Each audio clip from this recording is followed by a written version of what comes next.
नमस्कार, आदाब, सत श्री अकाल, गुड आफ्टरनून जितने भी लोग हैं। मैं टारगेट गुरुकुल से, मेरा नाम उत्कर्ष सिंह है और मैं आपसे डिस्कस करने वाला हूँ बीए फर्स्ट सेमेस्टर का सिलेबस, जो यहाँ पे हमारे सामने यहाँ पे है। टॉपिक हमारा है ancient and early medieval India till 1206 AD. अगर आप गोरखपुर यूनिवर्सिटी में पढ़ते हैं, लखनऊ यूनिवर्सिटी में पढ़ते हैं, काशी विद्यापीठ में पढ़ते हैं, CSJMU में पढ़ते हैं या किसी भी अन्य यूनिवर्सिटी में पढ़ते हैं यूपी में, तो ये सिलेबस लगभग आपका मैच करेगा। ठीक है, ये एक इंट्रोडक्टरी वीडियो लेक्चर है जिसमें हम सिर्फ और सिर्फ सिलेबस के बारे में डिस्कस करेंगे। ठीक है, बहुत डिटेल्ड फॉर्म में हम डिस्कस नहीं करेंगे, लेकिन हमें किस तरीके से चीज़ों को पढ़ना है, किस तरीके से हमें चीज़ों को समझना है। ठीक है, हम जो फर्स्ट सेमेस्टर देने वाले हैं, उन फर्स्ट सेमेस्टर में 6 मंथ्स हम क्या चीज़ें पढ़ेंगे वो हम चीज़ें यहाँ पे आपसे डिस्कस करेंगे। आपको अगर पसंद आए तो आप हमारे चैनल को लाइक सब्सक्राइब कर सकते हैं और वीडियो को ज़्यादा से ज़्यादा लोगों में शेयर भी कर सकते हैं। आपका ज़्यादा टाइम लेते हुए टाइम नहीं लूँगा, मैं स्टार्ट करता हूँ। पहला जो यूनिट हमारे पास यूनिट 1 है, यूनिट है introduction to ancient history. Ancient history का इंट्रोडक्शन। पहला जो टॉपिक है कल्चर एंड ट्रेडिशन। अब कल्चर का मतलब बेसिकली होता है कि हम कौन है, हु वी आर।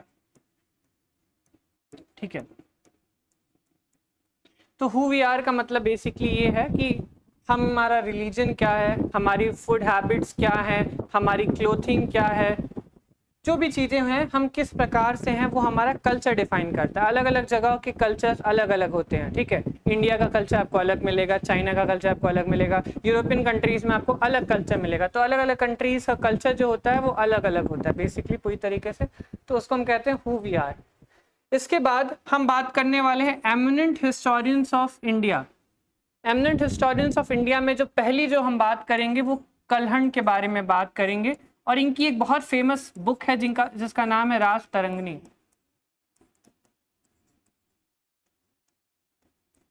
ये बुक लिखी गई है हिस्ट्री ऑफ कश्मीर के ऊपर। इसको वैसे तो 4 पार्ट्स में डिवाइडेड है। इसको फर्स्ट हिस्टोरिकल एविडेंस माना जाता है, फर्स्ट हिस्टोरिकल बुक मानी जाती है हिस्ट्री की। ठीक है, क्योंकि ये पहली ऐसी बुक है जो कि ईयर्स में लिखा है। इसमें लिखा है ईयर्स, किस इंसिडेंट के बाद कौन सा इंसिडेंट हुआ था, इसमें ये सारी चीज़ें लिखी हुई हैं डिटेल्ड फॉर्म में। तो हिस्ट्री की अगर आपसे कोई पूछे कि फर्स्ट बुक कौन सी है हिस्ट्री की इंडिया की, तो हम कलहंड की कहेंगे। It was the first historical evidence of India, first historical writing that was written by a person name as Kalhana. It was basically an history of Kashmir. ठीक है, आगे बढ़ते हैं इसी कड़ी में।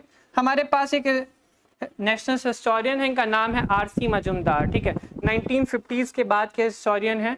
इनकी हम बुक देखेंगे, इनकी कौन कौन सी बुक थी, कौन कौन सी बुक इनकी फेमस है। ठीक है, फिर हम देखेंगे दूसरे इतिहासकार हैं, इनका नाम है जालनाथ सरकार या JD सरकार। इन्होंने हिस्ट्री ऑफ मराठा के ऊपर बहुत सालों तक काम किया है। हिस्ट्री ऑफ मराठा इन्होंने काम किया है। इन्होंने डिक्लाइन ऑफ मुगल्स के बारे में काम किया है।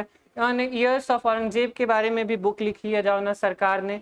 तो एक प्रोमिनेंट हिस्टोरियन है, हम देखने को मिलते हैं 1707 के टाइम पीरियड के जो हिस्ट्री लिखते हैं जालनाथ सरकार। हम इनके बारे में देखेंगे, इनकी बुक्स के बारे में देखेंगे, इनके नेशनलिस्ट पॉइंट ऑफ व्यू के बारे में देखेंगे। बहुत मजा आएगा पढ़ने में आपको। दूसरे हैं जिनका नाम है VD सावरकर। अगर आपने रिवोल्ट ऑफ 1857 पढ़ा है, तो रिवोल्ट ऑफ 1857 को इन्होंने फर्स्ट वॉर ऑफ इंडिपेंडेंस कहने का काम किया है।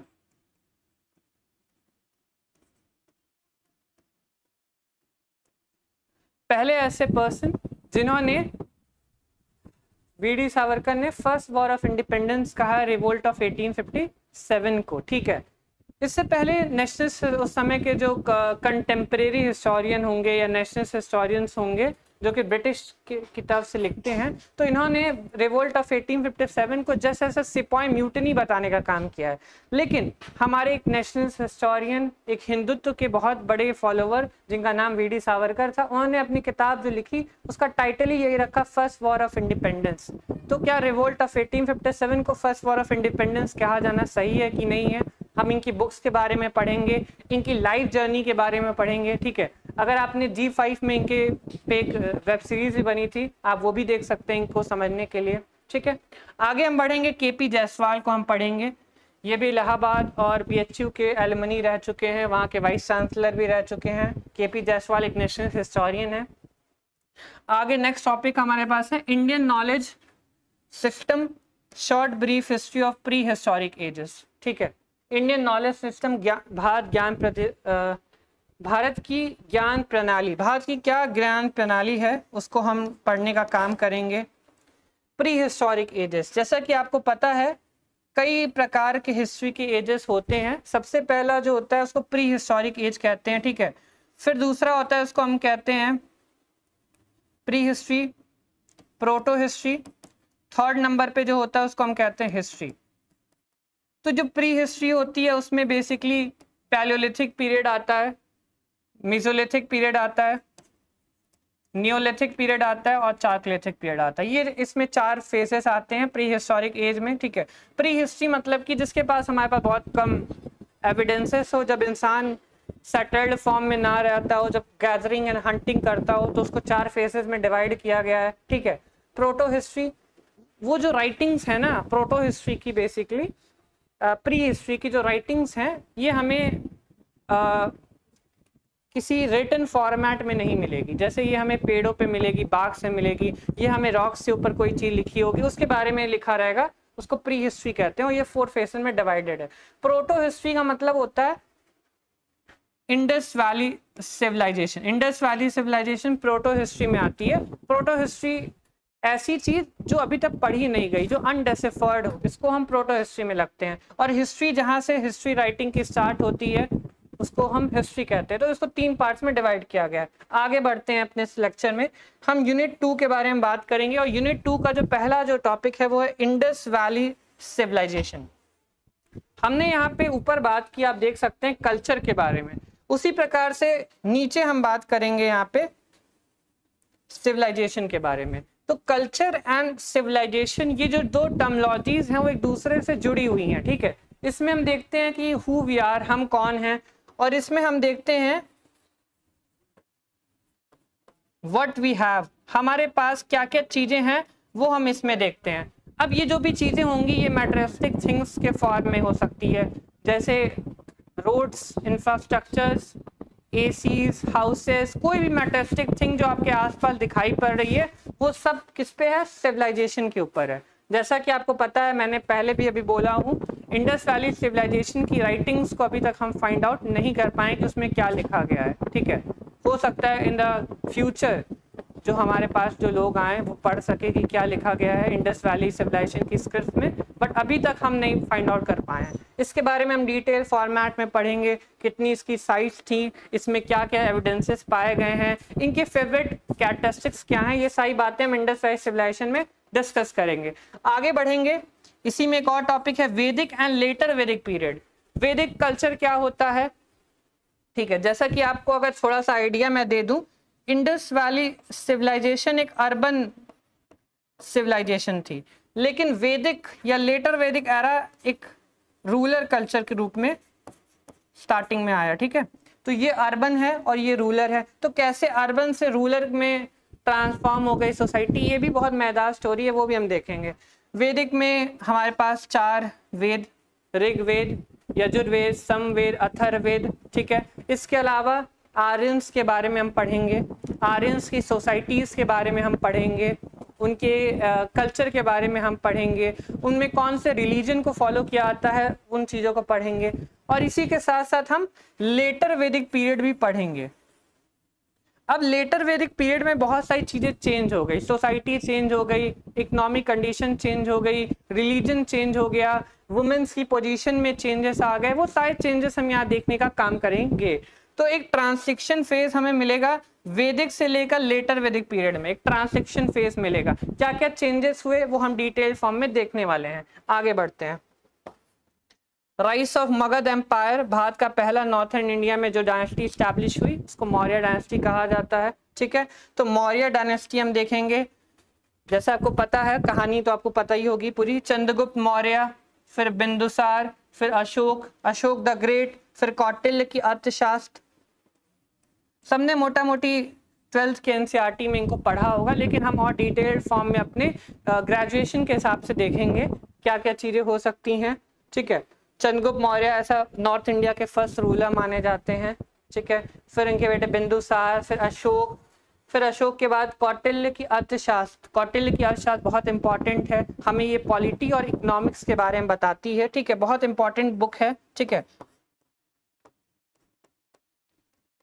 उस समय का पॉलिटिकल स्ट्रक्चर और अगर आपको इकोनॉमी समझनी हो तो इस किताब से अच्छी और कोई किताब नहीं हो सकती है। तो पॉलिटिकल स्ट्रक्चर, इकोनॉमिक स्ट्रक्चर जो भी है वो हमें ये बुक समझाने का काम करेगी, कौटिल्य की अर्थशास्त्र, ठीक है।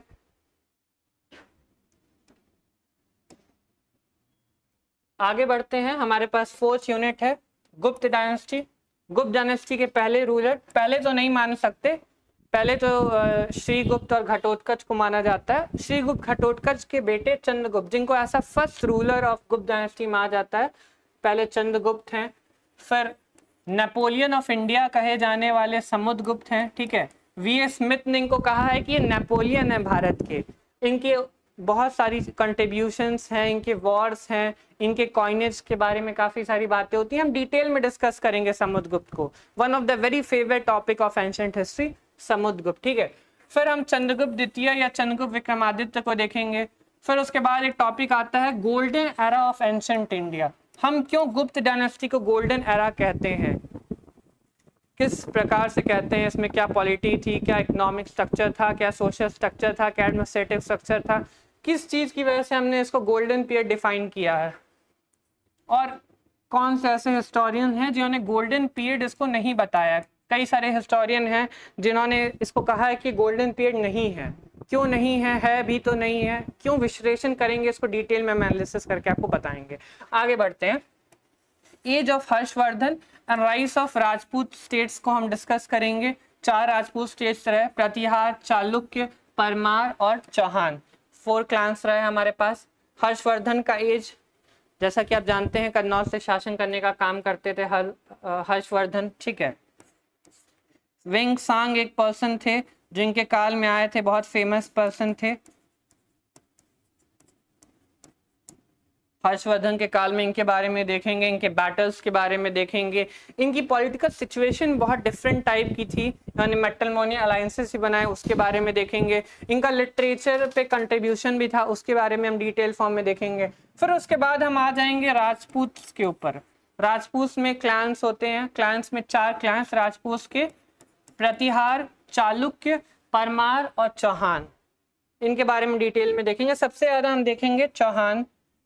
1192 में Prithviraj Chauhan second battle of Tarain हार गए थे शहाबुद्दीन मोहम्मद घोरी की, तो वो भी चौहान वंश से सम्मिलित थे। तो हम ये देखेंगे, इन 4 वंशों के बारे में देखेंगे, इनके रूलर्स के बारे में देखेंगे, इनकी पॉलिटी, इनका रिलीजियस स्ट्रक्चर, इनका एडमिनिस्ट्रेटिव स्ट्रक्चर, ये सारी बातों को हम यहाँ पे डिस्कस करेंगे। आगे बढ़ते हैं, one of my very favourite topic unit है 6 राइज ऑफ फ्यूडलिज्म। भारत में सामंतवाद का उदय। भारत में सामंतवाद का किस प्रकार से उदय होता है, इसको हम डिटेल फॉर्म में डिस्कस करेंगे। वैसे ये जो थियोरी है मैं आपको बता दूं, ये R.S. शर्मा की थियोरी है, रामचरण शर्मा की। उन्होंने अपनी बुक में लिखा है 750 से 750 AD से 750 AD से अर्ली मिडाइवल इंडिया स्टार्ट होता है। तो वहां से जो पहला टॉपिक उनकी बुक में है वो यहाँ से, rise of feudalism in India. Feudalism in India में क्या पॉजिटिव पॉइंट्स होते हैं, क्या नेगेटिव पॉइंट्स होते हैं, हमारे पास क्या पॉजिटिव इम्पैक्ट है, क्या नेगेटिव इम्पैक्ट पड़े इस सोसाइटी का, ठीक है, दोनों चीजें हम देखेंगे। हम पॉजिटिव इम्पैक्ट्स के बारे में देखेंगे, rise of feudalism in India से पॉजिटिव इम्पैक्ट्स क्या हुए, नेगेटिव इम्पैक्ट भी क्या हुआ फ्यूडलिज्म का, सामंतवाद का, वो भी हम डिस्कस करेंगे।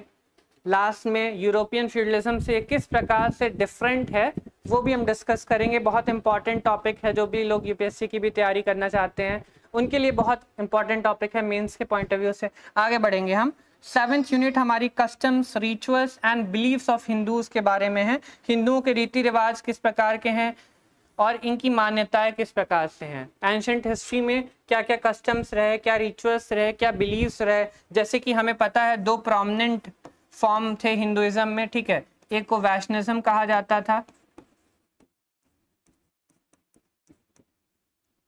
और एक को शैविज्म कहा जाता था, और भी कई थे लेकिन ये जो मेन थे। तो वैष्णविज्म, शैविज्म, इनकी क्या आइडियोलॉजी रही, वैष्णविज्म लोग की, शैविज्म की क्या आइडियोलॉजी रही, इनके फॉलोअर्स की क्या आइडियोलॉजी रही, इसको हम डिटेल फॉर्मेट में देखेंगे। नेक्स्ट टॉपिक जो हमारा यूनिट 8 है वो है एडवेंट ऑफ इस्लाम इन इन्वेशन। जैसा कि आप जानते हैं इस्लामिक इन्वेशन बहुत पहले से हो रहा था, 600 AD से इस्लामिक इन्वेजन हो रहे थे, लेकिन गुज्जर प्रतिहार स्ट्रॉन्ग लीड कर रहे थे नॉर्थ इंडिया के रीजन्स को, तो बार बार वो रिपल्स कर दे रहे थे अरेबिक इन्वेशन को। लेकिन बाद में जाकर के 712 AD में मोहम्मद बिन कासिम ने सिंध के रीजन को जीता। सिंध के उस समय के जो शासक थे राजा दाहिर को हराने का काम किया। पूरी स्टोरी है बहुत अच्छे से, इसको हम डिटेल में डिस्कस करेंगे, इस्लाम का इन्वेजन कब हुआ। ठीक है, अगर आपको थोड़ा और डिटेल में जानना है तो हम प्रॉफिट और मोहम्मद साहब के समय से बात कर लेंगे, 570 AD से 632 AD तक का। उनके बाद उनके 4 क्लैंस रहे, उन 4 कैलिफेट्स के बारे में बात करेंगे। फिर 4 उसमें अलग अलग खलीफा आए, अलग अलग डायनेस्टीज आए, उनके बारे में हम डिस्कस कर सकते हैं। ठीक है, तो ये advent of Islam in India था। ये कहाँ से स्टार्ट हुआ? ये सिंध से स्टार्ट हुआ, सिंध रीजन से ये स्टार्ट होता है। आगे बढ़ते हैं हम। नेक्स्ट टॉपिक हमारा है महमूद ऑफ गजनवी। महमूद ऑफ गजनवी जैसा कि आप जानते हैं कि 1000 से लेकर के 1027 AD तक भारत पे 17 टाइम्स अटैक किया महमूद ऑफ गजनी ने। क्यों अटैक किया, क्या इसके पीछे रीजन थे? कई इतिहासकारों का मानना है कि ये रिलीजियस था, कई इतिहासकार इसको पॉलिटी से जोड़ के देखते हैं। तो हम दोनों मतों को देखेंगे और दोनों मतों को देखने के बाद हम इसका एनालिसिस करेंगे कि उसने अटैक किया क्यों, बहुत डिटेल में देखेंगे। बहुत मजेदार टॉपिक है, आपको बहुत मजा आएगा। उसके बाद हम पढ़ेंगे शहाबुद्दीन मोहम्मद घोरी।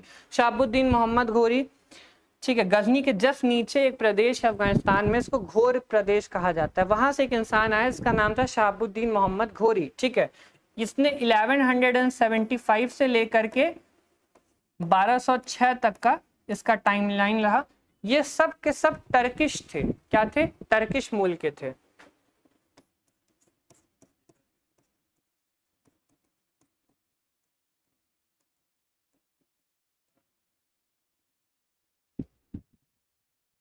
ठीक है, तो Mahmud of Ghazni and Mahmud of Ghori, ये हमारी सारी की सारी यूनिट्स रही जो हमें डिस्कस करनी है। आप एक बार और देख सकते हैं आप चाहें तो। ठीक है, यूनिट 1, यूनिट 2, यूनिट 3, फिर उसके बाद से हमारे पास यूनिट 4 है, यूनिट 5 है, यूनिट 6, 7, 8, हमारे पास 8 यूनिट्स यहाँ पे हैं। इन 8 यूनिट्स को हम डिस्कस करेंगे, अलग अलग चैप्टर्स को अलग अलग फॉर्म में। उम्मीद है आपको हिस्ट्री समझ आएगा, और अगर आपको हिस्ट्री समझ में नहीं आती है, बोरियत लगती है, तो विश्वास कीजिए मेरे हिस्ट्री पढ़ाने के बाद, समझाने के बाद आपको हिस्ट्री से ही प्यार हो जाएगा। ठीक है, इसी के साथ हम आगे बढ़ेंगे। तो हमारा सिलेबस ख़त्म हो गया। अब आप इस कोर्स को कैसे एनरोल कर सकते हैं हम वो देखेंगे।